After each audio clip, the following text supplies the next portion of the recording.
Hallelujah. ಯೇಸು ಸ್ವಾಮಿ ಈ ಮಾತನ್ನ ಹೇಳುವ ಉದ್ದೇಶ ತುಂಬಾ ಸಿಂಪಲ್. ಯಾವಾಗ ಯೇಸು ಸ್ವಾಮಿ ಶಿಲ್ಬೆ ಮೇಲೆ ಹಾಕಲ್ಪಟ್ಟರು, ದೇವರ ವಾಗ್ದಾನ ನೆರವೇರ್ತಾ ಬಂತು, ದೇವರ ಪ್ರವಾದನೆ ವಾಕ್ಯಗಳು ಯಾವಾಗ ಆತನ ಮೂಲಕ ನೆರವೇರುತ್ತಾ ಬಂತು, ಲೋಕದಲ್ಲಿದ್ದ ಪಾಪವು ಏನಾಯ್ತು, ಆತನ ಮೇಲೆ ಬಂತು. ಯಾರ ಮೇಲೆ ಬಂತು? ಆತನ ಮೇಲೆ ಬಂತು. ಆತನು ಏನಾಗ್ತಾನೆ?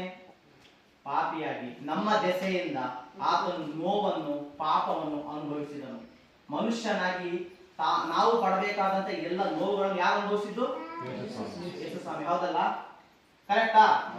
ನೋಡಿ ಎಷ್ಟು ರಿಲ್ಯಾಕ್ಸ್ ಆಗ್ಬಿಟ್ರು. ಎಷ್ಟು ಈಗ ನಾನು ರಿಲ್ಯಾಕ್ಸ್ ಆಗಿದ್ದೀನಾ? ರಿಲ್ಯಾಕ್ಸ್ ಆಗಿದೆ. ನನಗೆ ತುಂಬಾ ಖುಷಿ ಆಗ್ತಿದೆ. ನನಗೆ ಭಾರ ನೆಚ್ಕೊಂಡಿಲ್ಲ. ಖುಷಿ ಇದೆಯಾ ನನಗೆ? ಈಗ ನನಗೆ ಅನ್ಸುತ್ತೆ ಭಾರ. ಅರ್ಥ ಆಗ್ತಿದ್ಯಾ?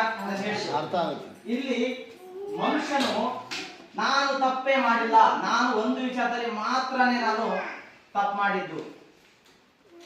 ಹೌದಲ್ಲ? ನಾನು ಒಂದೇ ವಿಚಾರದಲ್ಲಿ ತಪ್ಪು ಮಾಡಿದ್ದೀನಿ. ನಾನು ಎಲ್ಲ ವಿಚಾರ ಕರೆಕ್ಟ್ ಆಗಿದ್ದೀನಿ. ನಾನು ಒಂದು ವಿಚಾರದಲ್ಲಿ ಮಾತ್ರನೇ ತಪ್ಪು ಮಾಡಿರೋದು. ಈಗ ನಾನು ಇವ್ರ ಹತ್ರ ಬೈಬಲ್ ಇಸ್ಕೊಂಡ, ಅವನೇನ್ ಮಾಡ್ದ? ಎಲ್ಲಿ ಬೈಬಲ್ ಇಟ್ಬೇಕು ಅಲ್ಲಿ ಇಟ್ಬಿಟ್ಟ. ಹೌದಲ್ಲ? ದೇವರು ಮನುಷ್ಯರಲ್ಲಿದ್ದಂತ ಪಾಪವನ್ನು ಆ ಕಾಲದಲ್ಲಿ, ಯೇಸು ಸ್ವಾಮಿ ಹುಟ್ಟಿದ ಆ ಕಾಲದಲ್ಲಿ, ಆ ದಶಕದಲ್ಲಿ, ಆ ಯುಗದಲ್ಲಿ, ಓಕೆನಾ, ಆ ಕಾಲದಲ್ಲಿ ಆತನು ಅವರ ಮುಂದೆ ತೋರಿಸಲ್ಪಟ್ಟನು. ನಾನು ನಿಮ್ಮ ಪಾಪವನ್ನು ಹೊತ್ತುಕೊಂಡು ನಿಮ್ಮನ್ನು ಪರಿಶುದ್ಧರಾಗಿ ಮಾಡುತ್ತೇನೆ ಅಂತ. ಆದರೆ ಈಗ ನಾವು ಈತನ ಸ್ಥಾನದಲ್ಲಿದ್ದೇವೆ. ಬೈಬಲ್ ನಾನು ಇಟ್ಟಿದ್ದು ಇಲ್ಲೇ. ಅವ್ರು ಸಾಕಾದ್ರೆ ಅಲ್ಲಿ ಇಡ್ಬೋದಿತ್ತು, ಇಲ್ಲೂ ಇಡ್ಬೋದಿತ್ತು. ಅವ್ರೆಲ್ಲಿಟ್ರು? ಯಾವ ಟೇಬಲ್ ಮೇಲೆ ಬೈಬಲ್ ಇದೆಯೋ ಅಲ್ಲೇ ಇಟ್ರು. ಯಾಕೆ? ಅದನ್ನ ಇಡ್ಬೇಕು. ಈಗ ನಾವು ನೀವು ಸೇರಿರುವುದು ಇಷ್ಟೇ. ಈತನು ತನ್ನ ಅರಿವಿನಿಂದ ಬೈಬಲ್ ಇಲ್ಲಿಟ್ಟ. ನಾವು ಕೂಡ ಹಾಗೆ.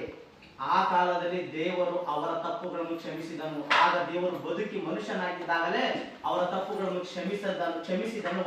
ಆ ಮಾತನ್ನು ನಾವು ಈ ದಿನ ಕೇಳಿ ಈತನು ಯಾವ ರೀತಿಯಲ್ಲಿ ಇಟ್ಟನೋ ನಮ್ಮ ತಪ್ಪುಗಳನ್ನು ಆತನ ಮುಂದೆ ಅರಿಕೆ ಮಾಡುವವರಾಗಿದ್ದೇವೆ. Hallelujah, hallelujah.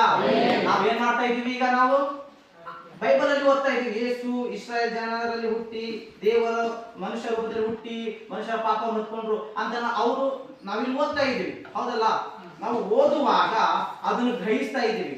ಈತನು ಬೈಬಲ್ ಇಡುವಾಗ ಗ್ರಹಿಸಿದನು. ಓಕೆ, ಬೈಬಲ್ ಎಲ್ಲಿ ಇಡ್ಬೇಕು? ಈಗ ಇಲ್ಲಿ ಇಡಬೇಕು. ಹೌದು, ಈಗ ನಾವು ಗ್ರಹಿಸ್ತಾ ಇದ್ದೀವಿ. ನಾವು ಯೇಸುವಿನ ನಿಮಿತ್ತ, ಯೇಸುವಿನ ಹೆಸರಲ್ಲಿ ಈಗ ನಾವು ಗ್ರಹಿಸುವವರಾಗಿದ್ದೇವೆ. ನಮ್ಮ ಪಾಪಗಳನ್ನು, ನಮ್ಮ ಶಾಪಗಳನ್ನು ಹೋಗಲಾಡಿಸಿ ನಮ್ಮನ್ನು ಪರಿಶುದ್ಧ ಮಾಡಲು ಯಾರಿಗೆ ಶಕ್ತಿ ಇದೆ? ಯಾರಿಗೆ ಶಕ್ತಿ ಇದೆ? ಯೇಸುವಿಗೆ ಶಕ್ತಿ ಇದೆ. ನಾವು ಅದು ಗ್ರಹಿಸುವವರಾಗಿದ್ದರಿಂದಲೇ ಈ ದಿನ ನಾವು ಇಲ್ಲಿ ಕೂಡಿ ಬಂದಿದ್ದೇವೆ.